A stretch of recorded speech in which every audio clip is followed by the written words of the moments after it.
Class 12th आरोह भाग 2 पद्य खंड का चौथा पाठ कैमरे में बंद अपाहिज, जिसके कवि हैं रघुवीर सहाय जी। आज हम कैमरे में बंद अपाहिज इसके पदों की व्याख्या करेंगे या इसके बारे में जानेंगे। हम दूरदर्शन पर बोलेंगे, हम समर्थ शक्तिमान, हम एक दुर्बल को लाएंगे एक बंद कमरे में। इन चार पंक्तियों की व्याख्या संदर्भ जैसा पहले बताया गया, प्रस्तुत पद्यांश हमारे पाठ्य पुस्तक आरोह भाग 1 के कैमरे में बंद अपाहिज नामक पाठ से लिया गया है, जिसके कवि रघुवीर सहाय जी हैं। इस प्रस्तुत अंश में कवि रघुवीर सहाय जी दूरदर्शन पर एक सामाजिक कार्यक्रम को प्रस्तुत करने वाले उन लोगों के प्रति व्यंग किया है जो लोग दूसरों की पीड़ा दुख कष्ट को न समझते हुए उसे अपना कारोबार करते हैं। व्याख्या, हम दूरदर्शन पर बोलेंगे। प्रस्तुत पद में कवि ने दूरदर्शन में प्रस्तुत होने वाले एक संवेदनशील कार्यक्रम के प्रस्तुतकर्ता यानी उस कार्यक्रम को प्रस्तुत करने वाला संपादक कहता है कि हम दूरदर्शन पर इस बात को बताएंगे कि हम सर्वशक्तिमान हैं और हर कार्य को हम कुशलतापूर्वक कर सकते हैं। हम सर्वशक्तिमान हैं, हम एक दुर्बल को लाएंगे एक बंद कमरे में।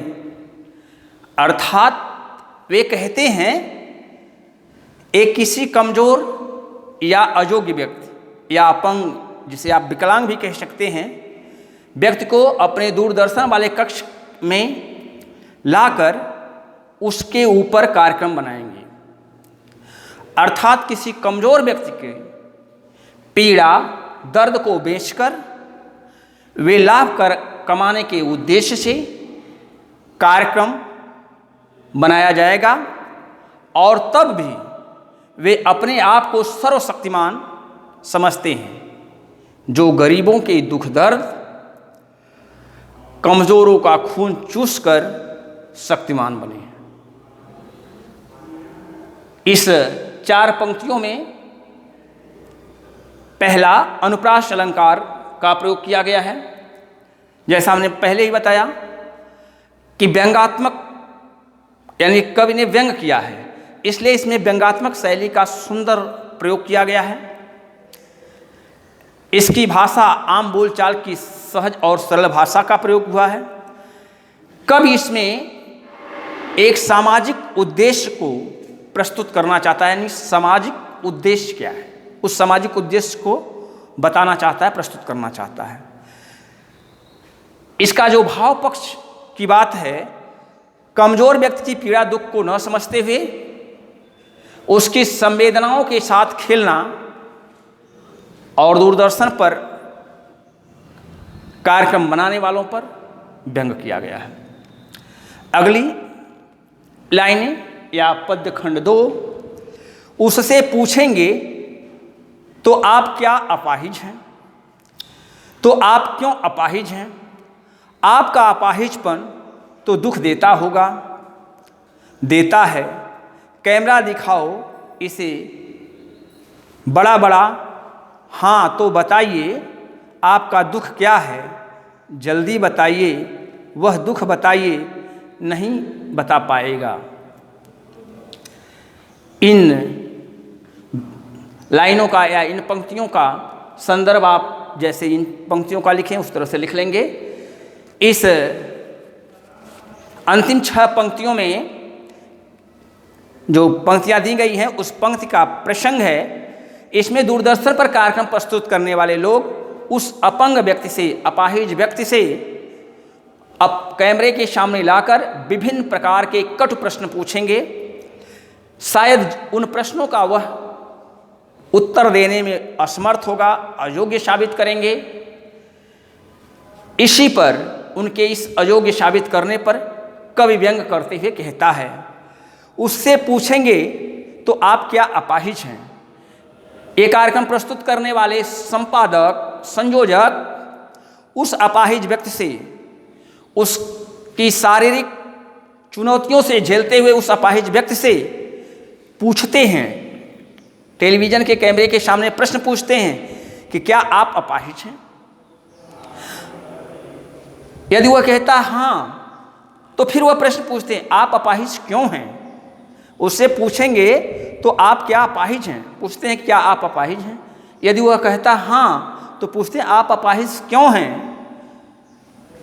आपका अपाहिजपन तो दुख देता होगा, देता है, और आपका वह अपाहिजपन आपको दुख देता होगा, तकलीफें देता होगा। और आप किस प्रकार अपाहिज हो गए। यह सब सारे प्रश्न, उन प्रश्नों को सुनकर उसके बिना उत्तर को जाने हुए वह एक के बाद एक उसकी पीड़ा को कुरेदने वाले प्रश्न करते चले जाते हैं। कैमरा दिखाओ तो इसे बड़ा बड़ा, और फिर कैमरे के सामने उसको करते हैं, ठीक कैमरे के सामने ठीक से खड़े होइए। फिर पूछते हैं हाँ तो बताइए आपका दुख क्या है। उस अपाहिज व्यक्ति से, अपंग व्यक्ति से वे पूछते हैं।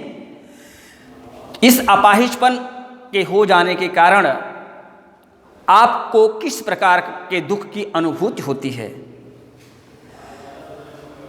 और उससे प्रश्न करेंगे, उससे बोलने का थोड़ा सा मौका भी वह नहीं देते हैं, और उससे बार बार उसके दुखों के बारे में जल्दी बताइए, वह दुख बताइए, बता नहीं पाएगा। ये सब गतिविधियां, सारे चीज़ें उससे प्रश्न किए जाते हैं और उससे उत्तर मांगे जाएंगे, लेकिन वह उत्तर देने में असमर्थ रहता है।